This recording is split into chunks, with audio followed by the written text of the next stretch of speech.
All right, so we're going to be working on the Jedi training remote. There's a little picture of the original from the movie. You can order these kits through my Etsy store. I think I have them on eBay as well now. Comes with all the parts you see here, or you can mix and match and just get individual pieces. So it's the newest part is the plates, which are the flat parts. So you've got 24 of these little guys. You get 16 of these ones. You would get 8 of these.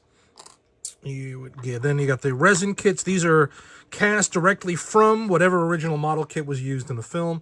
So I had to track down all these little kits of the turrets. You get 8 of these. 8 truck rims. You would get 16 of these really small little hooks. 8 of these little truck axles. You get 8 of these little tank treads. And they might come in black, they might come in white, they might come in gray, blue, pink, whatever color resin I happen to have. You would get 16 of the long posts. And I just threw that one on the floor. There was 16 of these hatches. All right, here we go. And 8 of these ports. There's a little hole in them here. You get 12 of the short posts. These are little stubby ones. They're very different from the others. 12 of the hole posts. And these are all names that I made up. I mean, you can probably, somebody else probably calls it something else. These are little bumps. That's what comes in the kits that I offer on eBay and Etsy. And what you would, the only thing really you need other than that is a hemisphere. You can either get a clear 6-inch or the gray 6-inch. I already started marking this one. You can get these from Plastruct, Plastruct, plastruct.com. 6-inch hemispheres. You'll need 2 of them, obviously. They're going to fit together to make the whole thing. You can mix and match gray and clear. It doesn't matter because you're going to paint them anyway. For other materials that you'll need, I'm going to use some reflective tape. They use something else in the film that works better on camera, but we don't really care. This is just to put something underneath where these are and these hatches so that if light hits it, it'll kind of reflect a little bit like it did in the movie and kind of make it look glow. It's silly. You don't really need it, but it's something. Obviously, basic tools, Sharpie, X-Acto knife, some sandpaper. I've got here. I'm going to be using a compass to kind of make the lines going around this hemisphere so that I can see where these things are all going to line up. I'm using a caliper to get the measurements so we know how far apart things are. You'll need some basic drills, drill bits and screws, a larger hole to make the hole for the rims to fit into, because these are going to be big holes that have to go into here. And this is a, what size is this one? I don't remember. I'll mark it in there. I think it's a 7/8 is the final size that it needs to be to fit this. I'll make sure to mark that in the comments. You'll obviously need some glue. I'm using Gorilla Super Glue. So I'm a big fan of that. I'm also going to be using a hot glue gun for the beginning because I'm just going to start placing everything down on the hemispheres to get an idea where everything should go, and then I'll mark those lengths. I'll make note of that and put that in the comments as well. I'll make sure that you guys can just use my measurements if you want or use your own. The 2 hemispheres are not identical. They're missing some different things on different sides. Notably where on the top, let's use the picture, on the top of the hemisphere, this is upside down, that's how you can tell. On the top of the hemisphere, you've got these tank treads, and then alongside them, the hatches. And you can see there's 2 hatches on either side of the treads. It's easier to spot in this photo. So that's the tank tread, the 2 hatches, and a short post on the top. On the bottom, it has the tank treads and the short post, but doesn't have the hatches. So you can use that. You can use them, make the top and the bottom identical. It's up to you. I'm including, when you order the kit, you'll get 16 hatches. You would only need 8 to do a screen accurate, but you'll get them all. Also, on the upper half, it's got the long posts on the top, a long post on the top and the bottom of this piece here, and then it's got short posts on either side. And on the bottom hemisphere, it's got long posts top and bottom, and then the hole posts on either side. So that's how that one works. And then there's I believe a hole post on the bottom and a short post on the top. I can't remember how that works. Let's see. Something like that. Like it's opposite on the bottom than the top, so it uses different ones. But everything else is pretty much the same through the top and the bottom. We're going to go through. I'm going to build one half with you watching, and then I'll build the other half off camera, and then we'll piece them all together, and then go through the painting and all the rest of it. All right, our next step is going to be to prep the dome, the hemispheres. We're going to be sanding it down, so make sure you're going to wear a respirator. You don't want to breathe in the plastic. The same's going to go for when you're sanding down all the resin. You want to have a respirator, a fan blowing on this to get the dust out of there, to exhaust outside. These are toxic materials that you definitely do not want to be breathing in. So make sure you take your precautions and do not breathe in these fumes.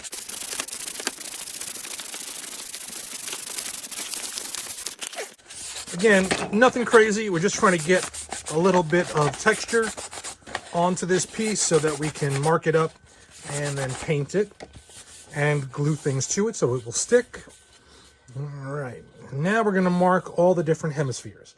So the plaster, if you're using a plaster, they made it a little bit easier for you. They have little punch outs. So there's a tiny little depression here, here, here, and here. So those are I always just assume they're equidistant. So I'm just going to mark the dead center of each of these.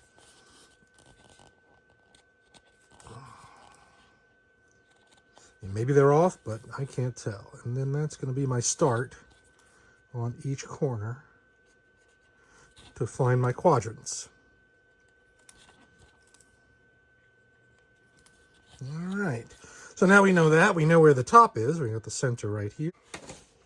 All right. So next we're going to make our quadrants. I already started working on it. I'm going to show you what I did. Taking my compass, I opened it up to line up here right at this bottom edge, and then get it right there to the top, and then just let that line work its way down to that edge, and then come back over. Oops, I lost control.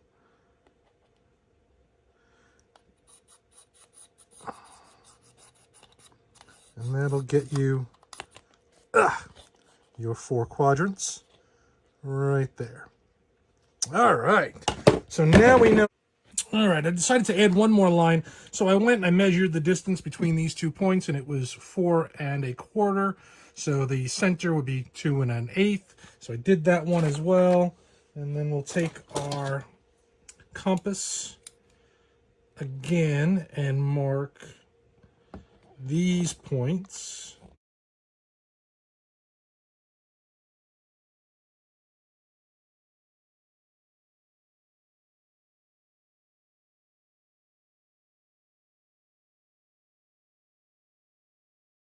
Okay, so first and foremost, we know that the rims will go on these at some point. And so these equator plates are going to go centered here. So we have that one lined up. We know where that goes. Just give it a little hot glue. Remember, this is just a test. We're just kind of figuring out where things go. These pieces are centered and overlap the 2 halves, the 2 hemispheres. So we know that one. And then we need one more. And I haven't sanded these pieces down. We haven't done any of the prep work on the pieces. Again, this is just a test fit to see where everything is going to go. Okay. So that's the first pieces. Next, we know this guy. These little axles also kind of overlap the edge just a touch. I'm going to put a little dab of glue on you. Be careful with hot glue. It is hot. I burn myself all the time. Right there. Then, all right. Let's look above that. Comes these guys here, the little circle rounds. And they're going to kind of go this way. Maybe we'll get to those in a minute. Hold on. Oops, hot glue not holding this down. I didn't really prep these, so they're still smooth in the back. Worst comes to worst, we can hit it with some super glue just to hold it temporarily. There we go. Okay. All right, so instead, let's do this line here. So what do we know? We know there's going to be another one of these facing down, and then right above it will be this.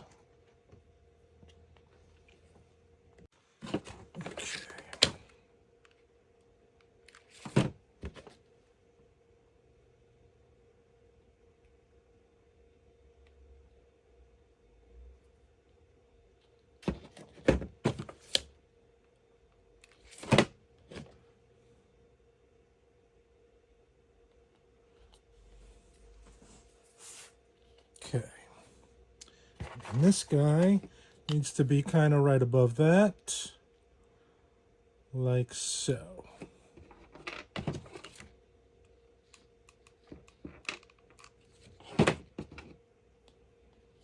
Right on this line.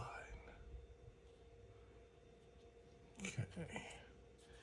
Next, we know the 3 plates go above that.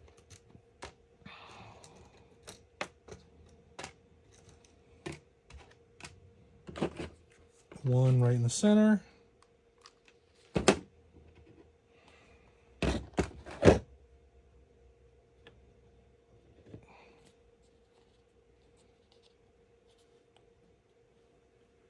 It's kind of almost touching it, it looks like, yeah, a little too high.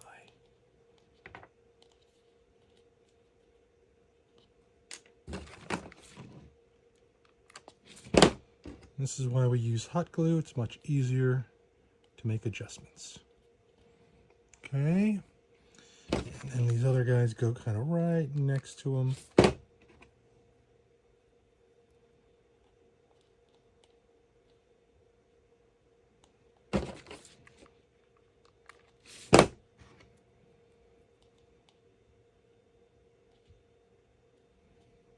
Okay. And then the port. Where's my port? Did I not take out a port?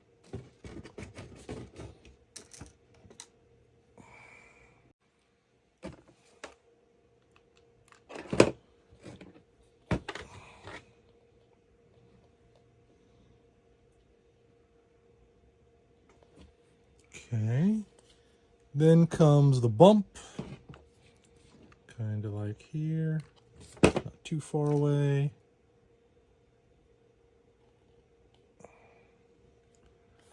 Then comes for the top one, we're going to use a short post.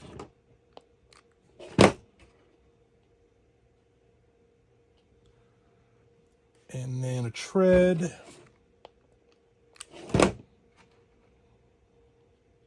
Touching that. And then the 2 hatches, one on either side, because this is the top.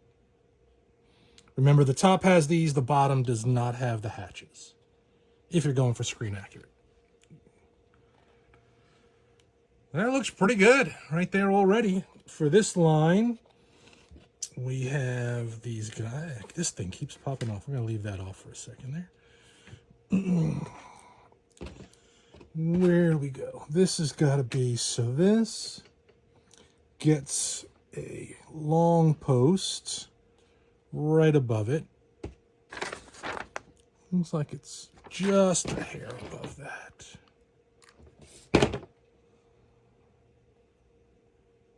Okay. Then these match up on that. Are they centered? Nope, they go under. Okay.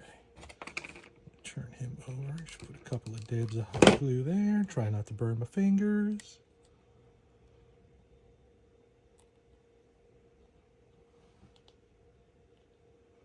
Like that. And the second one.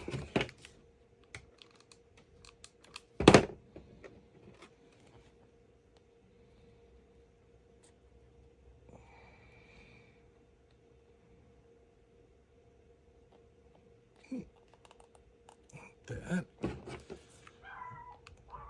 My dog is angry at something. This guy goes in here. I should have done this first in the future. Get that first one on. Then put in the second long post. Then the other one. Hold on. And that's why we do these tests. All right. That goes in there. Then this guy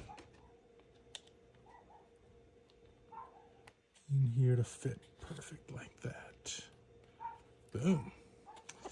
Then what's next?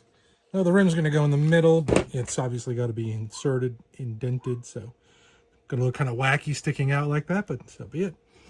And then there's going to be these two. We'll go on here.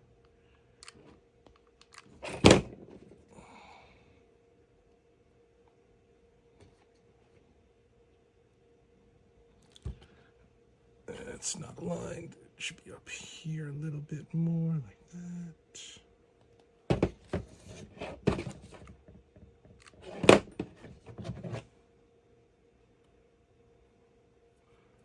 Okay, and then the little hooks go in there. I'm not going to try and do that because there's no way I'll get my finger in there. But alignment-wise, I think that's perfect. I think we nailed it pretty well for just eyeballing it. So now what I'm going to do is I'm going to take the compass and align with the top of this and run it all the way around. And that once we know this starting point, we can do the other three.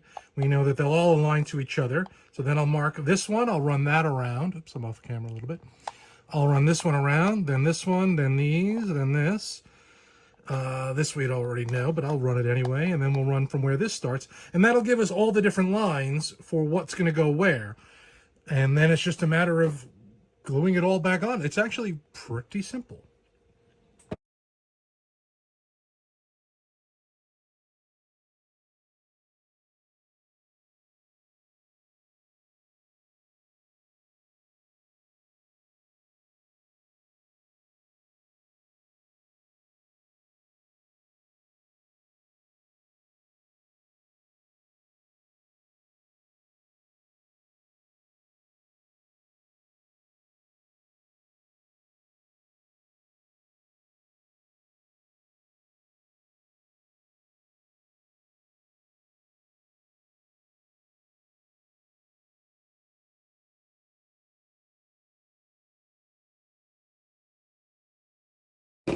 That's our chart.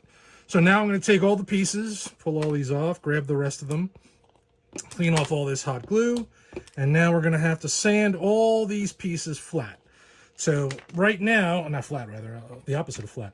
Right now, these pieces are all flat on the back, and so when they sit, you can see they're not really on there, they're standing above it. So what we're going to need to do is put some sandpaper down on the hemisphere so it's got that curve to it, and sand these pieces down to match the shape of this dome so that when they're pressed, they'll be flat to it, getting the most surface contact, so they'll glue on the best, and it'll also give it a little texture on the back so that they'll glue better. And that is how we're going to do it. So I'm going to take a break and go through and sand all these pieces down. Remember that when you're sanding down the resin of either of these, whether it's the plates or the resin castings, do it in a ventilated space. Make sure you've got a fan on. Make sure you're wearing a respirator. Wear gloves. These are toxic materials when sanded, so you definitely do not want to be breathing these in. So make sure you take care of yourself because we don't want to lose you. And we're going to get this nice and roughed up and ready for the first assembly. And also now we can also mark where this hole is. So we see this big center. So we can mark the centers. I should do that as well. Actually, with the compass, mark exactly where the holes will be for these rims, so we can start drilling those holes as well. That's pretty much the only holes in the piece. If you're going to make a stand for it, you'll want to drill a hole in the top of the bottom half so that you can make a little post, glue it in there, and make a stand for it. But I'm going to have mine just kind of laying like it's just a found piece. you know, kind of sitting on the ground. So I'm not going to bother with it. Maybe I will. We'll see. I change my mind often. So that's the pieces. Be careful with these, the long posts. If you actually look at the originals, the screen-used ones, these long posts are in there. But if you ever look at the original when it's on display, these are flat pieces. And a lot of people think they're flat plates. They're not. They used to have a long post on it, but the long post snapped off. They're very easy to snap off, so be careful that you don't snap them off, or you'll have a... Well, it'll still be screen accurate, I guess, because they did break off on the originals as well. So there you go. All right, sanding time, the most exciting part of this whole project. So for the parts that are already curved, like these guys here that come already curved, I'm just hitting them with a 220 grit sandpaper, going around on the inside to get rid of all those little supports that were in there, to get them nice and smooth, make sure the outer edges are smooth, getting them ready. You can even hit it on the outside a little bit to give it a little bit, just to make sure it's ready for paint, but it should be okay. For the smaller pieces, same thing, just hitting the inside very gently like this. For most of the resin pieces, it's going to be the same thing. Just either laying this down and kind of going this way to get the backs flat and smooth. Make sure there's no little lumps or edges. Get them nice and laid out flat. These are probably one of the only problem children that you're going to have, is only because they're so big. So what I would do is, what I've been doing is just getting them flat first, get rid of all the edges, anything that might be there, any little excess resin that's on there. Get them smooth. And then place this on, and then go kind of side to side to give it that little concave that you'll need, just to make sure that when you place it, it's going to lay flat. Now you'll have to find it, you know, where the flat is. There you go. Look at that. Nice, beautiful. Not sticking up, otherwise you'll end up with a piece where you can see the edging. Oops, where you can see how it's kind of just not flush to the piece. It's kind of, and it wiggles because it's not leveled and balanced. That's all it is, but it's just tedious because you've got a lot of pieces to do over and over. I think these guys probably need a little bit of sanding as well. Most of the pieces just need a little bit. Some will need a little bit more here and there. Again, be very careful. These are fragile little pieces. You can snap them, destroy them in the process if you're not careful. If they are bent or warped in any weird way, or also to bend them to where you want them to go, you can dip them in hot water. The resin in hot water will become soft and malleable, and then you can even bend it. And that might take away a little bit of sanding time if you wanted to try it that way. And then put them in cold water to lock the kind of shape in. Also be careful, remember, always sand in a well-ventilated area. Have a fan on here pointing through to an open window, wearing a respirator mask, usually wearing gloves. I'm lazy with the gloves. I like to hold these things, otherwise I kind of lose track and they go flying everywhere. But that's about it. That's the sanding process. There you go.